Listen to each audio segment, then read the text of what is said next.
সভাপতি মন্ডলীগণ এবং উপস্থিত যারা রয়েছেন এই কমলপুর টাউনে আমার শ্রদ্ধেয় অভিভাবক মন্ডলী, মহিলা বোনেরা বন্ধুগণ, ব্যবসায়ী বন্ধুগণ, ক্রেতা বিক্রেতা, পথচারী এবং যান চালক বন্ধুগণ, আমি সকলকে আমার নিজের তরফ থেকে এবং সিপিআই রাজ্য কমিটির পক্ষ থেকে এবং ইন্ডিয়া জোটের পক্ষ থেকে আপনাদের অভিনন্দন, শুভেচ্ছা, নমস্কার জানাচ্ছি। বন্ধুগণ, এই পূর্ব ত্রিপুরা উপজাতি সংরক্ষিত লোকসভা আসনে আমি প্রার্থী হয়েছি ইন্ডিয়া জোটের বামফ্রন্টের মনোনীত সিপিআইএম প্রার্থী হিসাবে। আমার চিহ্ন আপনারা জানেন, কাস্তে হাতের তালিকা চিহ্ন।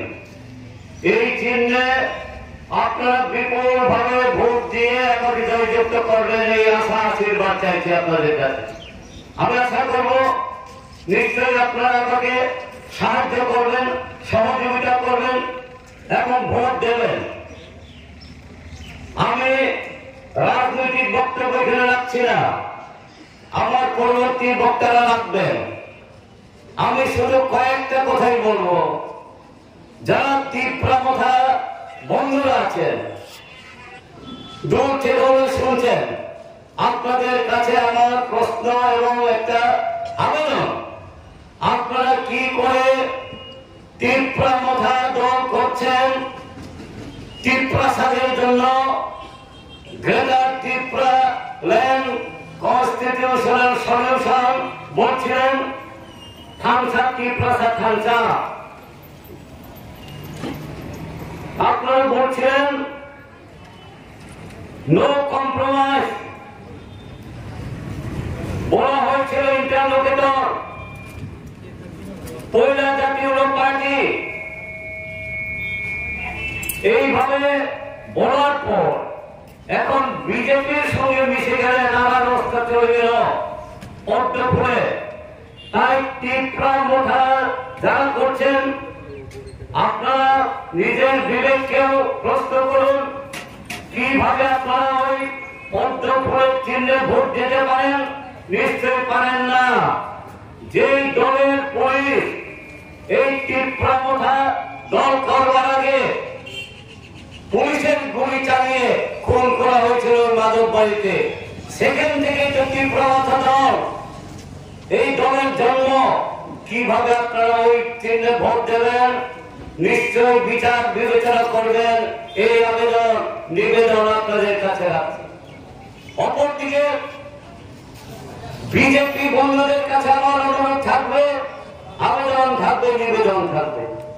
বন্ধুগণ, আপনারা ঠিক আছে ন্যাশনাল পার্টি করছেন, বিজেপি দল করুন, কোন আপত্তি নেই, সমর্থন করুন, ঠিক আছে। কিন্তু যেই দলের সঙ্গে প্রতিদিন ঝগড়া, মারামারি, হুমকি দেওয়া, পার্টি অফিস দখল করা, আগুন দেওয়া, ভাঙচুর করা, ওই দলের প্রার্থী হয়েছে সেই ছত্তিশগড় থেকে উড়িয়ে সেই দলের প্রার্থী হয়েছেন কিভাবে আপনারা দেবেন? নিশ্চয়ই আপনারা দিতে পারেন না, কারণ তীব্রমথার দলের সুপ্রিমোই পরিচালনা করবেন, এটা আপনারা ভালো করে জানেন। কৃষি দেবী সিং দেববর্মা যাই বলুন না, জানাবেন তো ওই তীব্রমথা দলের সুপ্রিমো অনেক কথা বলেছিলেন, আপনারা মনে বামফ্রন্ট সমর্থিত সিপিআইএম এর প্রার্থী শ্রদ্ধেয় পণ্ডিত রাজেন্দ্র রিয়াং, সিপিআইএম ধলাই জেলা কমিটির সম্পাদক শ্রদ্ধেয় পণ্ডিত পঙ্কজ চক্রবর্তী, সিপিআই ত্রিপুরা রাজ্য কমিটির সহ সম্পাদক শ্রদ্ধেয় রাসবিহারী ঘোষ, আরএসপির সম্পাদক পণ্ডিত রমনদেব সহ অন্যান্য নেতৃবৃন্দ, সমাবেত আমার বয়োজ্যেষ্ঠ অভিভাবকগণ, আমার মায়েরা, বোনেরা, ভাই বন্ধুগণ, কমলপুর শহরের সম্মানিত ক্রেতা বিক্রেতা সজ্জন মন্ডলী, আরক্ষা দপ্তরের অফিসার, কেএসআর বিএসএফ এর বন্ধুরা, সংবাদ মাধ্যমের প্রতিনিধিগণ, আমি সকলকে ইন্ডিয়া মঞ্চের কমলপুর জামতলার পক্ষ থেকে আন্তরিক শুভেচ্ছা, উষ্ণ অভিনন্দন, নমস্কার জানাচ্ছি। আপনারা সবাই অবগত আছেন, আগামী 19 এপ্রিল থেকে 1 জুন 7 দফায় ভারতবর্ষে অষ্টাদশ লোকসভা নির্বাচন। এই নির্বাচন অন্য 17টা নির্বাচনের মতো না। এই নির্বাচন দেশ বাঁচানোর সংগ্রাম, দেশকে রক্ষা করতে হবে, দেশের মানুষকে রক্ষা করতে হবে। তাই দেশের মানুষের আকাঙ্ক্ষাকে পূরণ করবার জন্য দেশের বিরোধী দলগুলি যারা ধর্ম নিরপেক্ষ, যারা গণতান্ত্রিক, তারা ঐক্যবদ্ধ হয়ে ইন্ডিয়া মঞ্চ, ইন্ডিয়া ব্লক গঠন করেছেন।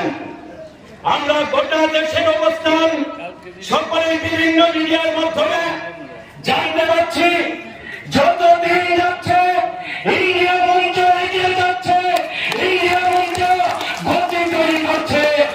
এই দিন আরো এগোবে, কারণ 2014 সালের নরেন্দ্র দামোদর মোদী যখন প্রধানমন্ত্রী হওয়ার জন্য চার্টার বিমান করে একটার পর একটা রাজ্য ঘুরে বেরিয়ে গান ভরা প্রতিশ্রুতি দিয়েছিলেন। ঝুড়ি ঝুড়ি প্রতিশ্রুতিতে একটা অংশের মানুষ মনে করেছিলেন এমন প্রধানমন্ত্রী হলে দেশ এগিয়ে যাবে। মাত্র 31% ভোটে নরেন্দ্র দামোদর মোদী ক্ষমতায় প্রতিষ্ঠিত হয়।